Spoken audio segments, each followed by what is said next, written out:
Patrick, great to see you. I'll put the question right back to you. I mean, it feels a lot, and we've talked about this in this show, a lot like wish casting for people who hope Donald Trump will go away. Maybe it's Nikki Haley. She's gaining ground in New Hampshire. She still trails by a lot, we should say, in most polls, but she's doing better. Is there a scenario you see where Nikki Haley, quote, does it? Probably not. Probably not. I think we all, as we kind of head to Iowa, need to just be more and more honest about that with people and just prepare people as much as possible for Donald Trump's renomination. What we're looking at right now in Iowa, I think, is some ambivalence among some Iowa Republicans about going with Trump again, about seeing a guy who they really liked when he was in office. And then we had a focus group with Iowa Republicans last night, and they said he just became deranged after he lost. January 6th, all that followed. And yet there's still that base of support, Willie. There's still that base that in a 3 or 4 candidate race is very much going to stick with Donald Trump. And we may see a historic margin coming out of Iowa. Going into New Hampshire, sure, Nikki Haley has some momentum. She has some strength in the polls.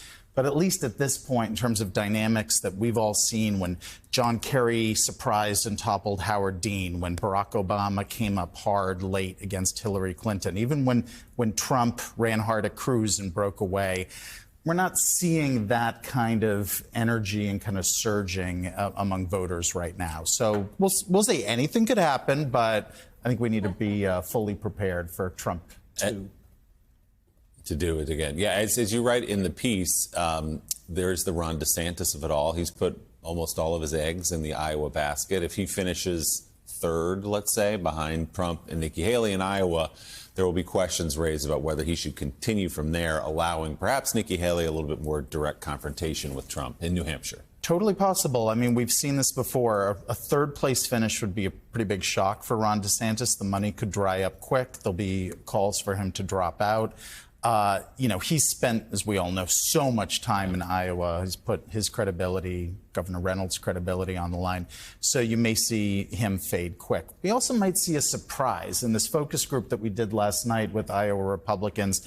As Vaughn was getting at, there is support for DeSantis, certainly in Iowa, kind of a view that for candidates, for voters who need another choice other than Trump, DeSantis is kind of the sort of traditional conservative who wears well for some of them. A lot of others are just, sort of say he hasn't sold me on it. The personality, some of the positions on abortion haven't done it. But I think that's right. Once we see that result in Iowa, there'll be a desire, I think, at least among some Republicans, for a really kind of clean two-way fight between a Trump and a Haley if DeSantis underperforms in New Hampshire. Patrick, you've been out there, you've done the focus groups and everything like that. You've reported on all of it in the New York Times.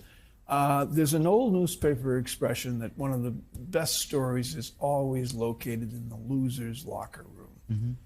And speaking about Ron DeSantis, who hasn't lost anything yet other than spent an enormous amount of money with an enormous amount of build-up into his candidacy, and yet when you see him, I've seen him in New Hampshire, you immediately sense that there's something off in the candidate himself that the people pick up instinctively. I'm wondering what you see and what you think it portends for Iowa and perhaps even New Hampshire later. Look, he's a defensive guy, as we just saw in the clip that you had from Iowa. He started playing media critic with a voter, trying to correct a voter in Iowa 12 days before the caucuses about how they feel about him. What voters, some Republican voters, want from Ron DeSantis is saying, what Trump did on January 6th makes him unelectable. We can never do this again. But DeSantis has tried to walk that fine line, and I think there is some discomfort there, Mike, kind of what you're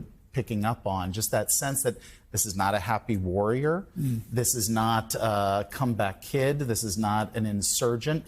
It's someone who really thought, like you said, he's never lost anything before in terms of a big race. He went in with huge expectations. He had a very high opinion of himself. And his poll numbers pretty much since May have kind of only gone down, and I think you're seeing that defensiveness, that prickliness that certainly people in Florida have seen when DeSantis has had his back up against the wall at times. Feels like a lifetime ago, but you're right. He was leading the polls, believe it or not, in the Republican primary. Ron DeSantis was beating Donald Trump, April, May last year. No, that's right. I mean, you just look at those trend lines. DeSantis has almost only gone down. Haley has gone up. It's understandable that people ask, can she do it? Could she actually do it? Because she has defied some expectations. But you can't just win one state and have it all turn around. Ask John Kasich. It doesn't work that way against Trump. We're going to get some votes in 11 days. It's about time. It's coming.